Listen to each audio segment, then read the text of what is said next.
오늘도 웨이메이커 교회 주일 예배 동참하신 여러분들을 환영하고 축복합니다. 예배를 통해서 하늘에 주시는 큰 위로와 소망을 얻고 한 주간을 살아갈 수 있는 능력과 힘을 공급받는 귀한 시간 될 수 있게 되기를 축복합니다. 오늘은 요한복음 1장에 나와 있는 1장부터 18절에 있는 말씀을 통해서 은혜를 나누기를 원합니다. 이제 가능하면 요한복음을 강해해 보려고 생각하고 있습니다.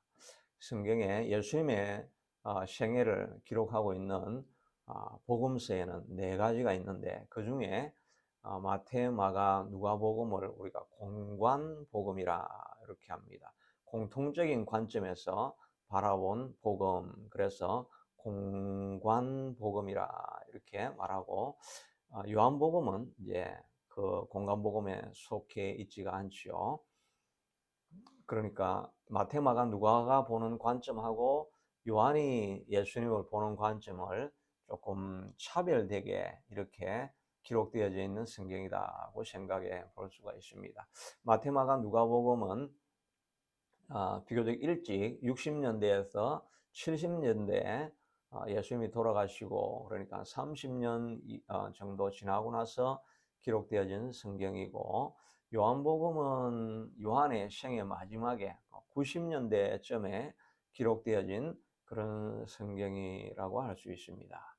이 마태, 마가, 누가복음은 공통적으로 예수님이 이 땅에서 사역하신 내용들, 그 사실들을 주로 많이 기록해 놓고 있죠. 그래서 예수님이 어떻게 태어나셨고, 그 다음에 어떻게 사역하셨고, 어떻게 돌아가셨고 하는 예수님의 탄생 기사에서부터 이 세 복음서가 다 시작이 된다고 할 수가 있습니다.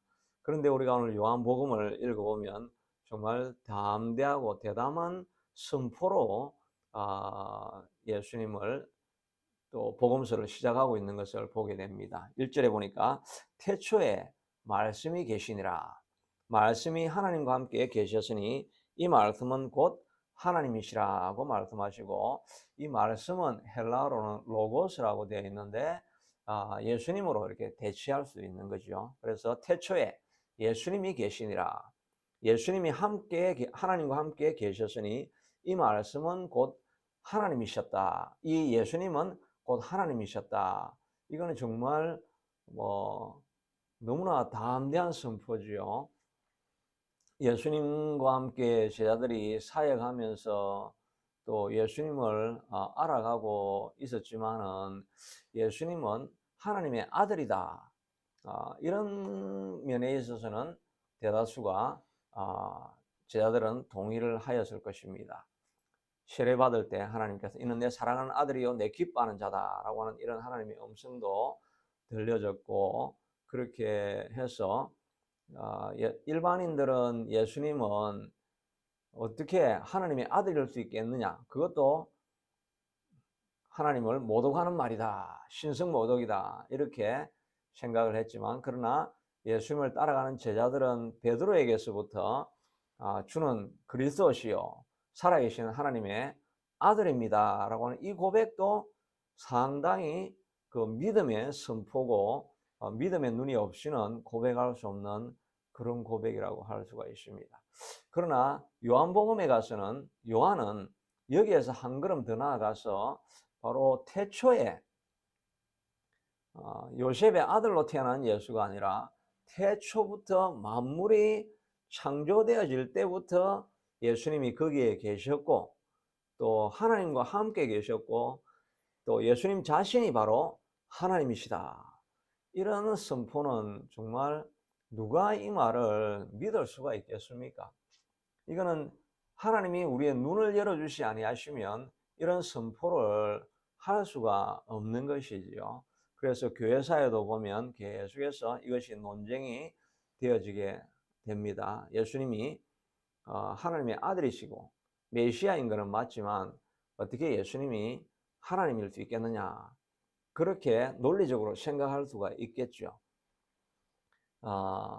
그래서 이것이 논쟁이 되어져서 예수님의 신성을 부정하고 예수님이 거룩하고 영적으로 충만하신 그런 인간이셨다는 것까지는 사람들이 인정하지만 예수님 자신이 하나님이었다는 것을 인정할 수가 없는 것입니다.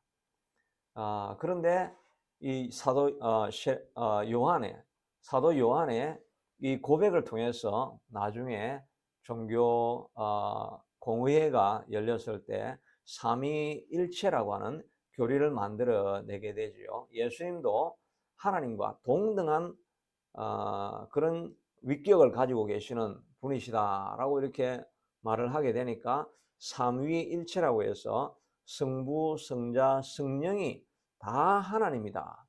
서로 다른 분이시지만 그러나 한 분이시다라고 하는 이런 삼위일체 교리를 나중에 만들어서 확정하게 되는 것이지요. 아마 요한복음이 없었다고 한다면 아마 예수님은 메시아로 또 하나님의 아들로 그냥 인정되어지는 정도가 아니었을까, 그런 생각을 해보게 됩니다. 그러나 요한복음에 분명하게 예수님은 하나님과 함께 계셨고 태초부터 계셨고 말씀이 곧 하나님, 예수님이 곧 하나님이시라고 하는 이런 선포가 있었기 때문에 이를 통해서 우리가 삼위일체라고 하는 그런 기독교의 신비로운 교리가 완성이 되어지는 것이지요. 나중에 나오는 것처럼 이것을 사실 고백할 수 있는 사람은 일반인들은 이렇게 고백을 할 수가 없죠. 어떻게 사람이 하나님의 아들일 수 있겠느냐? 더 나아가서 어떻게 사람이 이 땅에 존재했던 사람이 하나님 자신이었다고 말할 수 있겠느냐? 또 이 땅에 오신 그 육신으로 사셨던 그 분이 어떻게 태초부터 계셔서 모든 만물을 다 창조하시는 일에 관리하시고 계셨다는 것을 인정할 수 있겠는가? 예수 믿지 않는 사람은 이것을 정말 인정할 수가 없을 것입니다. 그러나 하나님께서 부르신 사람, 하나님께서 마음의 눈을 여신 사람들만 이것을 믿음으로 고백할 수 있게 되는 것이지요. 이것을 믿음으로 고백하면서 마음에 아무런 거부감이 생기지 않는 사람이 있다고 한다면 정말 복된 사람이지요. 그거는 정말 하나님께서 눈을 열지 아니하면 그런 고백을 할 수가 없는 것입니다. 저도 예수 그리스도를 처음 믿을 때 기억나는 것은 성경을 읽으면서 좀 마음이 불편했던 것이 다 명령조로 이렇게 성경에서 말하고 있는 그런 느낌을 고등학교 때 받았습니다. 아니, 복음으로 인도하려고 하면 좀 친절하게 이러하셨습니다, 이렇습니다, 뭐 이렇게 가이드를 해주는 이런 좋은 말투를 하면 좀 거부감이 없을 텐데, 아니 이렇게 강력하게 위압적으로 선포적으로 이야기를 하나. 저는 하여튼 그때는 그런 느낌을 가졌던 생각이 지금 나게 되네요. 그리고 나서 교회를 다니기도 하고 난 이후에도 정말 예수님이 하나님이실 수 있는가? 예수님이 메시아고 우리의 구원자일 수 있겠는가? 2000년 전에 돌아가셨던 십자가의 사건이 나의 죄를 지금도 구원할 수 있겠는가? 이런 것들이 의심의 꼬리를 물고 제발 내가 좀 믿어보고 싶은데 아무리 생각해도 그걸 믿어지지가 않는 것입니다. 그래서 고민을 하면서 그래도 교회를 계속 다니고 그러다가 수련회를 통해서 그 하나님을 전격적으로 만나게 되죠. 사실은 수련회 때 그렇게 전격적으로 밤새 통곡하고 죄를 회개하고 기도했는데 그 다음날 아침에 일어나서 또 생각해 보니까 이거는 내가 어떤 종교 현상으로 내가 막 마음을 토하고 눈물을 흘리며 기도한 것이지 실제로 성령이 있거나 또 예수님이 나를 인도했거나 그렇다는 걸 내가 어떻게 확인할 수 있는가? 종교 현상에 의해 가지고 감정이 복받쳐서 그런 눈물에 통곡을 하고 또 회개를 한 것은 아니겠는가? 그런 의심이 또 계속해서 들었었습니다. 그러다가 이제 예배를 계속 드리고 하다가 어느 한순간에 특별한 계기가 있은 것은 아닌데 마음에 전혀 의심이 들지 않는 것입니다. 예수님이 정말 하나님의 아들이시고 하나님과 동등한 분이시라는 것에 대해서 받아들이는데 전혀 거부감이 안 생기는 것입니다. 이것은 정말 사람의 힘으로는 할 수 없는 것이고 육으로나 육정으로나 생겨진 것이 아니라 오직 하나님께서 우리의 마음을 주관하기 시작할 때 믿을 수 없는 것을 믿게 되어지는 것이죠. 그러니까 이 예수 그리스도를 믿음으로 받아들인다는 이것은 정말 놀라운 축복 중에 축복인 것입니다. 어떤 다른 사람들은 아무리 믿으려고 해도 도저히 이게 어떻게 그걸 믿을 수 있겠는가? 믿음으로 도저히 받아들일 수 없는 것입니다. 이성을 가지고 생각하는 사람이라고 한다면, 상식이 있는 사람이라고 한다면 이 말을 믿을 수가 도저히 없는 것입니다. 그런데 하나님께서 우리의 마음문을 열게 되니까 하나님의 마음의 눈으로 볼 수 있게 해주시니까 이 모든 것을 받아들이는데 아무런 거부감이 생기지 아니하고 이 사실을 받아들이게 되어지는 것입니다. 그러나 지금 좀 생각해 보면 내가 예수 그리스도를 마음으로 받아들였다는 것하고 친밀한 교제와 동행을 하는 것하고는 좀 다르다는 생각을 해보게 됩니다. 저도 지금은 이론적으로는 예수님이 하나님의 아들이시고 또 하나님 자신이라는 것을 받아들이긴 하지만 그러나 친밀함이 없으니까 그 사실을 마음속에 그냥 확신하면서 살아가기가 힘들다는 것입니다. 만약에 그걸 확신한다고 한다면 내가 좀 더 담대하고 좀 더 선포적이 되어질 수 있고 이렇게 할 수 있는데 마음 바탕에서는 내가 그걸 믿고 있긴 하지만 하나님과 친밀한 교제와 그 하나님 앞에 날마다 가까이 임재를 경험하면서 살지 않으니까 정말 감동을 가지고 열정을 가지고 선포하던 그때의 믿음은 지금은 좀 많이 약해져 있는 상태구나 그런 생각을 해보게 됩니다. 그래서 지금도 계속해서 기도하는 것은 주의 성령님 내게 찾아오셔서 내 마음에 감동으로 임하여 주시고 성령의 충만함을 내게 주셔서 흘러나오는 뜨거운 감동을 가지고 하나님 이 복음을 선포하고 확신 안에서 하나님의 임재를 경험하며 선포하면서 나아갈 수 있는 이런 담대함을 내게 허락하여 주시고 또 이 예배를 통해서 그런 역사가 일어나기를 소원하는 마음으로 나아가고 있는 것입니다. 정말 예수님을 하나님이라고 믿는 마음도 중요하고 더 나아가서 날마다 그것을 확신하면서 선포하는 그런 영적인 임재를 늘 경험하게 해달라고 하는 그런 간구도 우리가 가지며 나아가야 할 것입니다.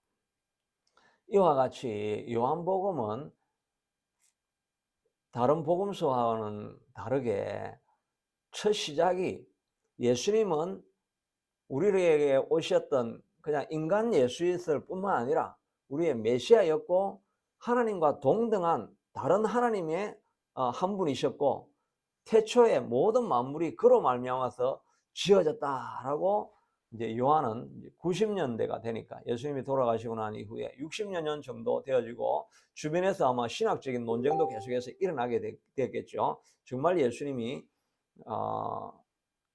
하나님이실까? 그냥 메시아일까? 하나님의 아들이라고 할 수 있을까? 이런 논쟁이 이제 60여 년 정도 지나고 나니까 그런 논쟁들이 점점 일어나고 있었겠죠. 그러니까 사도 요한이 아주 확정해서 예수님은 하나님과 동등하신 분이시다라고 하는 것을 선포해 주고 있는 것을 보게 되는 것입니다. 또 2절에 보니까 그가 태초에 하나님과 함께 계셨고 만물이 그로 말미암아 지은 바 되었으니 지은 것이 하나도 그가 없이는 된 것이 없느니라고 말씀하고 있습니다. 예수님이 이 태초부터 계셨으며 모든 만물을 창조하실 때 하나님이 예수님이 그의 손으로 직접 관여하셔서 이 모든 만물을 지으셨다고 말씀하고 있는 것입니다. 그러나 이 창조는 태초의 창조로 끝나는 것이 아니라 오늘 매일매일 일어나는 사건 한 사건 이 모든 사건들도 하나님이 지금도 창조하시고 계시고 또 섭리하시고 하나님의 손길을 통해서 이 모든 것들이 지금도 일어나고 있다는 것을 말씀하고 있는 것입니다. 그러니까 태초에 하나님께서 모든 만물을 만드실 뿐만 아니라 지금 만들어진 모든 것들도 하나님의 관여 없이는, 예수님의 관여 없이는 만들어지지도 아니하고, 더 나아가서 이 내 삶에 일어나는 작은 모든 일들도 하나님의 관여 없이는, 예수님이 관여하고 주관하시고 섭리하심 없이는 일어나지 않는다는 것을 우리가 믿음으로 고백해야 할 것입니다. 그러니까 내가 지나가고 있는 모든 상황에 대해서 하나님의 특별한 뜻 가운데 일어나고 있기 때문에 우리가 해야 될 일은 주변에 일어나는 모든 것들을 하나님이 내게 직접 부여하신 것으로 생각해서 감사하는 마음으로 살아야 하는 이 삶의 태도가 너무나 중요한 것이지요. 그러니까 주변에 있는 모든 사건에 대해서 우리가 불평불만하는 것이 아니라 그 자리를 감사하는 마음을 가져야 할 것입니다. 다윗도 사울에게 쫓기면서 정말 삶과 죽음이 한 걸음밖에 차이가 없다. 곧 내가 언제 죽을지도 모르는 그런 상황이다. 이런 두렵고 위험한 상황을 지나가면서 그가 고백하기를 시편 16편에 보니까 내게 줄로 재어준 구역은 아름다운 곳에 있으며 나의 기업이 실로 아름답도다. 하나님께서 내게 머물러라고 하는 곳, 하나님께서 내게 주신 환경, 이 모든 것은 하나님께서 직접 주신 것인데 실로 이 모든 것들이 아름답습니다. 이런 고백을 하는 것입니다. 다윗이 지금 쫓겨다니면서 언제 죽을지도 모르는 너무나 억울하고 분통 터지는 일이 아닙니까? 생명을 걸고 골리앗을 죽였더니 오히려 그 일 때문에 시기를 당해가지고 이렇게 언제 죽을지 모르는 불안한 상태로 지나가고 있으니까 다윗이 하나님 앞에 불평하면서 하나님 내가 왜 이런 자리에 떨어져야 됩니까? 불평할 수도 있는데 다윗은 오히려 불평한 것이 아니라 하나님께서 내게 두신 이 자리가 하나님 내게는 얼마나 실로 아름다운 자리입니다 라고 자기 환경을 긍정하면서 축복된 마음으로 기쁜 마음으로 바라보고 있는 것을 보게 되지요. 반면에 이스라엘 백성들은 광야를 지나가면서 하나님께서 그 광야에 아무것도 먹을 것이 없는 그 땅을 지나가는데 이스라엘 백성들은 아니 이 광야에 하늘에서 만나가 내리는 것이 기적 아닙니까? 아무것도 먹을 수 없는 그 길에 하늘에서 만나라고 하는 것이 내려가지고 매일매일 일용할 양식을 받을 수 있다는 것이 기적 중에 기적임에도 불구하고 세월이 지나니까 이 이스라엘 백성들은 오히려 불평불만하는 것입니다. 민수기 21장에 보니까 어찌하여 우리를 애굽에서 인도하여 내어서 이 광야에서 죽게 하는가? 이곳에는 먹을 것도 없고 물도 없도다. 우리 마음이 이 하찮은 음식을 만나죠. 이 하찮은 음식 만나를 싫어하노라 라고 말하고 있는 것입니다. 광야에 물이 없을 수가 없죠. 물이 있으니까 지금도 살아남고 있는 것 아닙니까? 적은 물이지만 하여튼 물은 먹고 마실 만한 물은 있는 것입니다. 그리고 먹을 것도 하나님께서 만나를 매일 내려주시는 이런 기적 가운데 있음에도 불구하고 이 하찮은 만나라고 이렇게 고백하면서 하나님이 께서 주신 광야의 땅을 불평불만하고 있는 모습을 보게 되는 것입니다. 이렇게 불평불만하니까 하나님께서 그것을 보시고 진노하셔가지고 불뱀을 보내주시죠. 불뱀을 보내가지고 다 물려 죽어서 몸이 독으로 고통 가운데 빠져서 죽어가고 있는 그런 상황을 만드십니다. 그러나 나중에 불뱀을 놋뱀으로 만들어 가지고 그것을 보는 사람들은 다 살아남게 하는 그런 십자가의 상징을 보여주셔서 구원을 받게 하시기는 하시지요. 그러나 이렇게 불평불만하는 자들에 대해서 하나님께서 진노하고 있다는 것을 볼 수가 있게 되는 것입니다.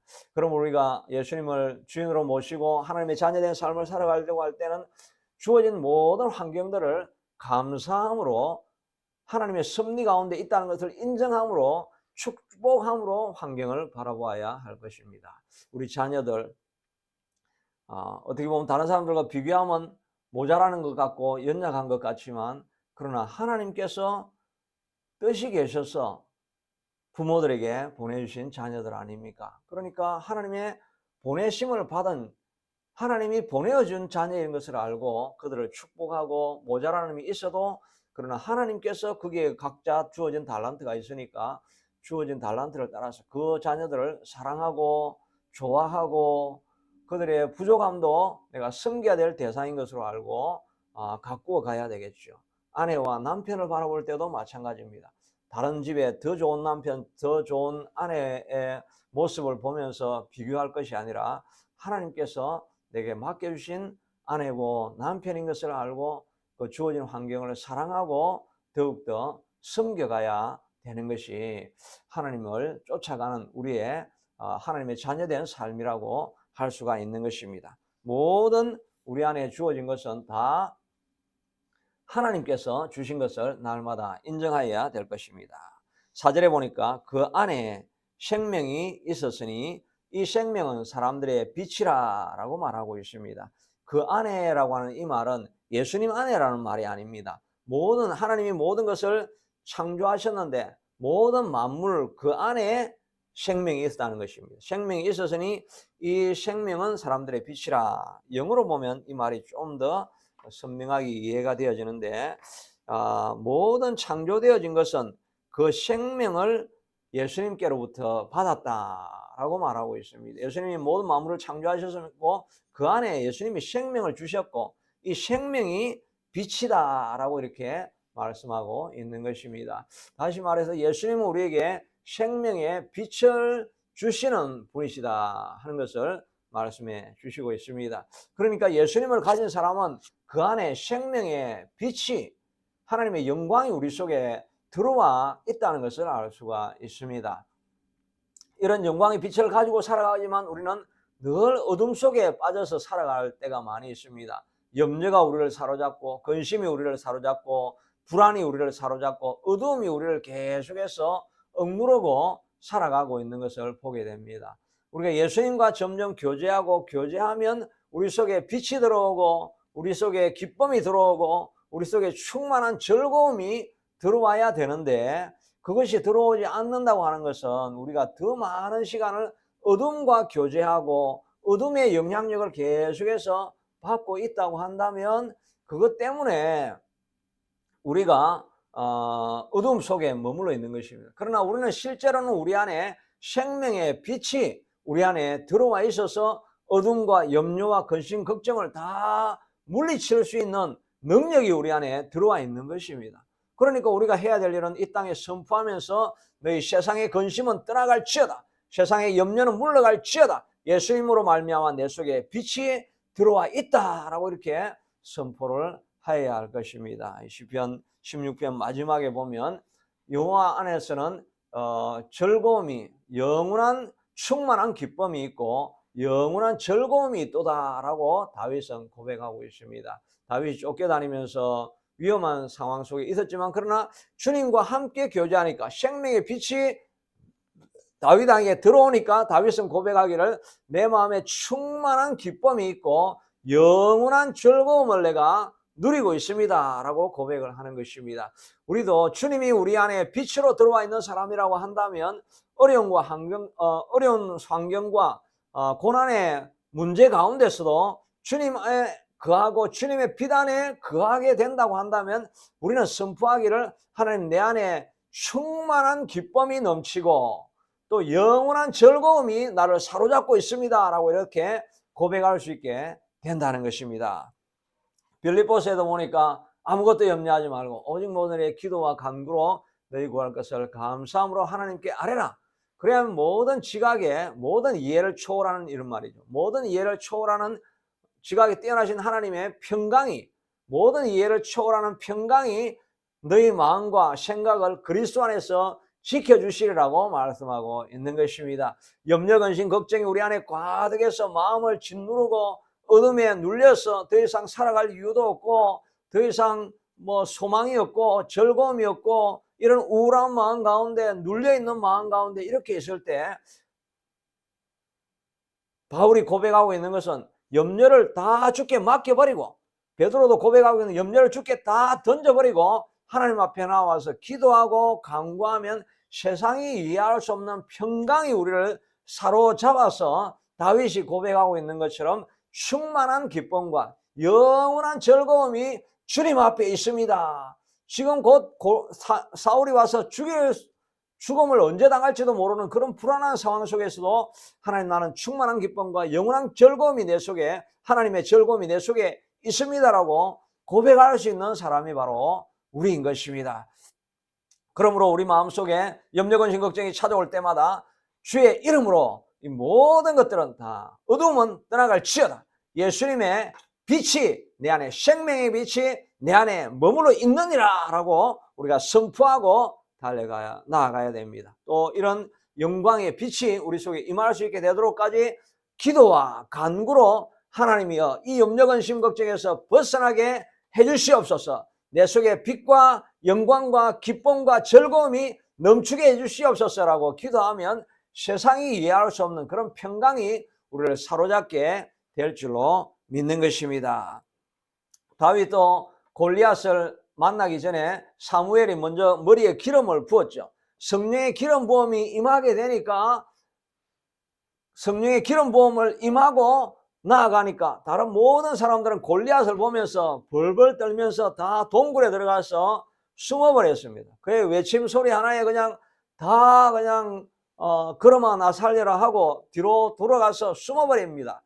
그러나 성령의 기름이 임하고 나니까, 성령이 충만해지니까 골리앗의 하나님의 멸시하는 그런 소리를 들으니까 속에 분이 노가 충천하여서 정말 담대한 마음을 가지고 골리앗아, 너가 무엇이냐? 너는 내가 모욕하는 이스라엘의 군대의 하나님 이름으로 내가 너에게 나아가서 내 시체를, 너를 목을 베고 블레셋 군대의 시체로 공중의 새들에게 주어서 온 땅으로 이스라엘에 하나님이 계신 것을 알게 하겠고, 전쟁은 또 이 백성들로 구원하심이 칼과 창이 있지 않음을 내가 알게 하리라. 이렇게 선포하면서 나아가는 능력이 갑자기 그에게 임하게 되어지는 것입니다. 우리도 성령이 임하게 되면 이 온 땅으로 이스라엘에 하나님이 계신 것을 내가 보여주리라. 구원하심이 칼과 창에 있지 아니하고 하나님이 구원하시고자 하시면 반드시 구원을 얻게 될 것이다 라고 하는 이런 선포를 하면서 나아가는 사람으로 바뀌어지게 되는 것입니다.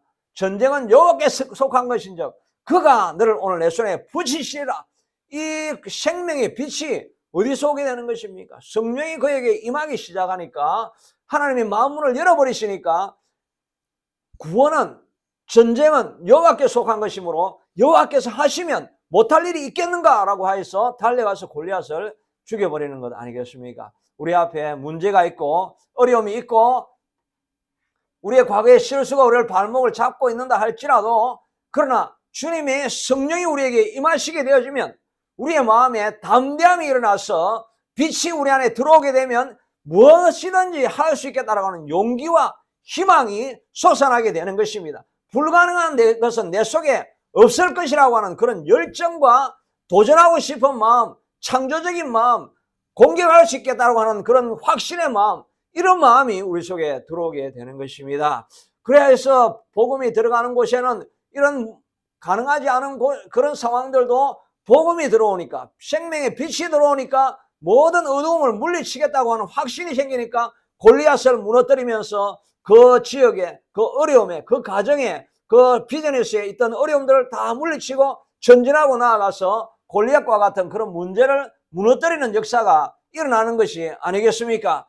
우리도 마찬가지입니다. 생명의 빛이 우리 안에 들어와 있으면 우리는 어떤 문제든지 이기고 나아가게 되는 것입니다. 어둠이 계속해서 찾아온다고 말하고 있죠. 5절에 보니까 빛이 어두움에 빛이 돼 어둠이 깨닫지 못하더라 라고 이렇게 되어 있는데, 거기에 보면 깨닫지라고 하는 그 말 안에 그 관주가 이렇게 붙어 있죠. 그래서 다른 성경에 보면 그 빛이 어둠 속에 비치니 어둠이 그 빛을 이기지 못하더라 이 말입니다. 빛이 어둠에 빛이 돼 어둠이 깨닫지 못하더라는 표현도 될 수 있지만 이기지 못하더라고 하는 것입니다. 우리의 생명의 빛이 우리 안에 들어오게 되어지면 어떤 세상의 골리앗과 같은, 여리고와 같은 문제를 할지라도 그 문제가, 그 어두움이 우리를 이기지 못하더라는 것입니다. 세상이 감당할 수 없는 사람이 우리가 되어진다라고 하나님께서 말씀해 주시고 있는 것이지요. 빛이 우리 안에 들어오면 세상이 감당할 수 없는 사람이 되는 것입니다. 우리 앞에 당하고 있는 어떤 문제든지 우리가 다 이길 수 있게 하나님께서 힘과 능력을 공급하는 사람이 되어지는 것이라고 말씀해 주시고 있는 것입니다. 스룹바벨이 바벨론에서 포로로 잡혀 있다가 다시 본국으로 돌아와서 예루살렘에서 성을 재건하려고 합니다. 정말 불가능한 일 같지만 그래도 정말 기적같이 정말 바벨론에서 포로로서 풀려나서 성전을 지으리라고 하는 예언대로 성전을 짓게 되어집니다. 그러나 산발락과 도비아가 그 지역 사마리아에 있던 사람들이 예루살렘이 흥하게 되어지면 자기가 불리하게 되어질까 봐 아닥사스다 바벨론 왕에게 고소를 하게 되죠. 이 사람들이 성을 짓게 되면 결국은 반역하기 위해서 성을 짓는 것 아니겠습니까? 이것을 애당초에 뿌리를 뽑으려고 하면 성을 못 짓게 해야 됩니다. 아닥사스다 왕이 그 이야기를 듣고 일리가 있는 말이라고 생각해서 조서를 보내가지고 어명을 해서 성을 건축하지 마라고 하니까 그냥 사람들이 쫄아가지고 겁이 나가지고 성을 건축하지를 포기하게 되는 것입니다. 어둠이 빛을 이겨버리는 것 같죠. 그때 학개와 스가랴 선지자가 나와서 너희가 어찌하여 성전 짓는 것을 그만두고 너희 집만 편안하게 잘 짓고 잘 살고 있느냐? 너희가 돈을 다 모으고 수고하고 노력한다 할지라도 그것은 마치 구멍 뚫어진 돈주머니에 돈을 부어 넣는 것 아니냐? 아무리 많이 모아봤자 하나님께서 풀어버리시면 하나도 남지 않게 되는 것이 아니냐? 너희가 수고하고 1년 농사를 지어서 아무리 열심히 해도 한번 홍수가 지나가게 하고 한번 태풍이 불어버리면 열매 다 떨어지고 아무것도 남는 것이 없어서 구멍 떨어진 전대에 돈 넣는 것이나 마찬가지인데 하나님을 왜 먼저 섬기지 않고 성을 먼저 세우지 않느냐라고 담대하게 스가랴와 학개가 외치게 됩니다. 그러면서 스룹바벨에게 하는 말씀 스가랴서 4장 6절 7절에 있는 잘 알려진 말씀이죠. 이는 힘으로 되지 아니하고 능으로 되지 아니하며 오직 나의 영으로 되느니라. 만군의 여호와께서 말씀하시느니라. 큰사나 내가 무엇이냐? 내가 스룹바벨 앞에서 평지가 될 것이니라. 너 큰 위협, 큰 위험들, 그 왕의 권세, 그것들이 다 무엇이냐? 스룹바벨 앞에서 내가 명하면 그들이 다 먼지같이 초계같이 없어져 버릴 것이고 마침내는 너가 성을 반드시 지을 수 있게 되느니라. 하나님께서 약속해 주시고 확신을 심어주지 않습니까? 그래야 스룹바벨에 나아가서 계속 성전을 짓다가 성전은 마침내 완공되어지게 된 것입니다. 우리도 어둠이 우리를 찾아오지만 어둠이 빛을 이기지 못한다고 말하고 있는 것입니다. 우리 안에 있는 예수의 생명의 빛을 어떤 어둠도 이길 수가 없는 것입니다. 우리 안에 생명의 빛이 역사하시기 시작하시고 성령이 우리 마음속에 생명의 빛을 넣어주시기 시작하시면 우리 앞에 어떤 골리앗이든지 어떤 문제든지 이기지 못할 것이 없는 것입니다. 우리 웨이메이커 교회가 부족하고 연약한 것 같아서 성장이 없는 것 같지만 그러나 이 큰 골리앗도 주님이 생명의 빛이 우리 안에 들어와서 역사하시기를 시작하시면 교회는 일어나게 될 것이고 교회는 부흥하게 될 것이고 생명은 살아나게 될 것이고 마른 뼈와 같은 그런 이스라엘 백성들에게 소망이 없다고 하는 백성들이 다 일어나서 주님 안에서 지극히 큰 군대가 될 것이고 하나님 앞에 소망을 가지고 능력으로 일하는 자리가 일하는 백성이 되어지게 되는 것입니다. 여러분들의 삶도 마찬가지입니다. 생명의 빛이 여러분 안에 들어오면 어두움이, 질병이, 문제가, 환란이 여러분을 이기지 못하는 것입니다. 어두움이 이 빛을 이기지 못하게 될 것입니다. 이것을 믿음을 가지고 날마다 선포할 수 있게 되기를 선포합니다. 질병의 어둠은 떠나갈지어다. 가난의 저주의 어둠은 떠나갈지어다. 불화와 미움의 저주는 어둠은 떠나갈지어다. 주님 안에서 평강이 임할지어다. 하늘로부터 임하는 놀라운 평화가 임하여서 그 가정에 영원한 충만한 기쁨과 영원한 즐거움이 임할지어다라고 우리가 믿음으로 선포하고 나아가면 이 어둠이 빛을 이기지 못하는 것입니다. 여러분 앞에 어떤 문제가 놓여있든지 간에 그것이 어둠으로 우리를 사로잡아 온다고 한다면 선포하면서 이 어둠은 빛을 이기지 못한다. 내 안에 있는 예수님의 빛을 너는 이기지 못할 것이다. 내가 예수를 끝까지 붙들고 나아가면 내 앞에 있는 골리앗, 여리고 또 큰 산, 이 모든 것들이 내 앞에서 다 무너지게 될 것이라는 것을 선포하며 달려나갈 수 있게 되기를 바랍니다. 어둠은 우리를 점점 더 두렵게 만들고 어둠이 우리를 사로잡으면 아무것도 할 수 없을 것이라고 하는 생각이 우리를 점점 더 사로잡게 됩니다.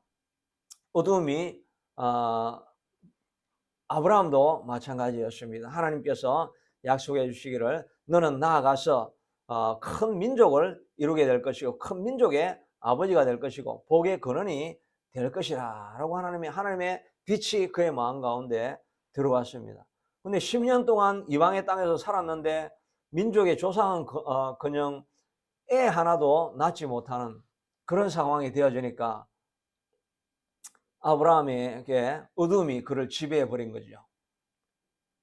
하나님께서 창세기 15장에 보면 하나님께서 제게 자손을 주지 아니하시니 아들을 하나라도 주지 아니하시니 내 자손은 뭐 나의 몸에서 날 자손은 고사하고 그냥 내 종 엘리에셀이나 내 자손이 되면 뭐 그것으로 만족해야 되겠습니다 라고 하니까 하나님께서 그렇지 아니하다. 내 몸에서 날 자라야 내 자손이 되리라. 왜 꿈을 포기하느냐? 왜 자손의 것을 선택하느냐? 내가 약속한 약속은 반드시 이루어질 것이다 라고 하는 것을 다시 한번 하나님께서 알려주시고 밖으로 나아가서 아브라함에게 하늘의 무뼈를 바라보면서 너 자손이 지금 10년이 지나도 애 하나 없지만 그러나 내 자손이 하늘의 무별과 같이 많아질 것이다. 그것을 내가 믿느냐라고 할 때 아브라함이 그 무수한 별들을 바라보면서 예, 제 자손이 저 하늘의 별과 같이 많아질 것을 믿습니다. 이게 정말 정신 나간 소리라고 할 수가 있죠. 지금 80이 되었는데 애가 없는데 어떻게 자기 자손이 하늘의 무별과 같이 많아질 수 있겠습니까? 그러나 아브라함은 그것을 믿은 건 아닙니까? 믿고 나서 아브라함을 통해서 백세의 이삭이 나타나고 이삭을 통해서 야곱에서 12제자가 12 아들이 나타나고 그 12지파가 만들어져서 결국은 400년이 지나서 200만, 300만이 넘는 사람이 생겨지고 지금 오고 오는 세대를 통해서 크리스천을 통해서 영적인 아브라함의 아버지가 되었으니까 하늘에 정말 무별보다 더 많은 자손이 실제로는 현실적으로 만들어진 것이 아니겠습니까? 우리 앞에도 정말 그런 일이 가능한 일이 되겠는가? 그런 일이 꿈과 같은 일이 이루어질 수 있겠는가? 이런 생각을 할 때마다 어둠이 우리를 가득 사로잡습니다. 정말 이 웨이메이커 교회 안에 교인들이 생길 수 있게 되겠는가? 생각을 해보면 정말 마음에 어둠이 가득하게 자리 잡아서 설마 그런 일은 일어날 수 있겠는가? 그런 생각들이 날 때가 많이 있습니다. 그러나 우리 속에 예수의 빛이 들어오면 어두움이 빛을 이기지 못하는 것입니다.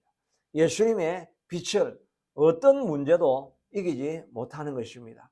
우리가 하나님이 기뻐하시는 소원을 가지고 달려나가면 하나님께서는 불가능하게 보이지만 이 어둠을 물리치시고 하나님이 우리 속에 주신 빛을 현실로 만들어 주실 날이 있게 되어질 것입니다. 그러나 시간은 걸리겠죠. 아브라함도 75세에서 100세까지 25년을 기다렸고 다윗에게 기름 부어 받고 나서 30세 왕이 되기까지 14, 5년 동안을 기다려야 되고 요셉도 꿈을 꾸게 하신 이후에 13년이 걸려서 총리로 등극하는 그런 오랜 기간이 있었겠지요.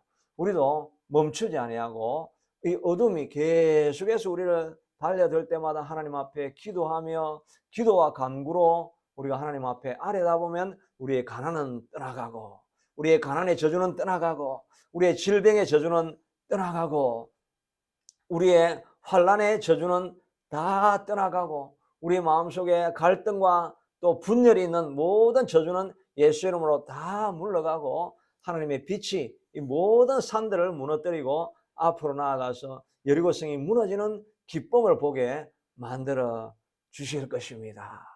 골리앗이 무너뜨려지는 그런 영광을 보게 만들어 주시게 될 것입니다. 믿음의 빛을 가지고 전진하면서 어둠과 싸워서 승리하시는 저와 여러분이 될 수 있게 되기를 축복합니다. 자비하신 아버지 하나님, 모든 이 땅에 만들어진 것은 하나님 예수님의 손 없이는 만들어진 것이 없습니다. 그러나 어둠은 끊임없이 우리에게 찾아와서 이 빛으로 오신 예수님을 묻어버리고 빛이 발하지 못하게 만들려고 하고 있습니다. 그러나 날마다 선포하며 하나님 앞에 나아가서 이 어둠을 물리치고 우리 앞에 있는 다윗과 우리 앞에 있는 골리앗과 여리고와 스룹바벨 앞에 있는 큰 산들과 같은 이런 문제들이 다 사라질 것을 믿음으로 꿈꾸며 바라보게 하여 주시옵소서. 이 믿음을 하나님께서 우리에게 허락해 주시옵소서.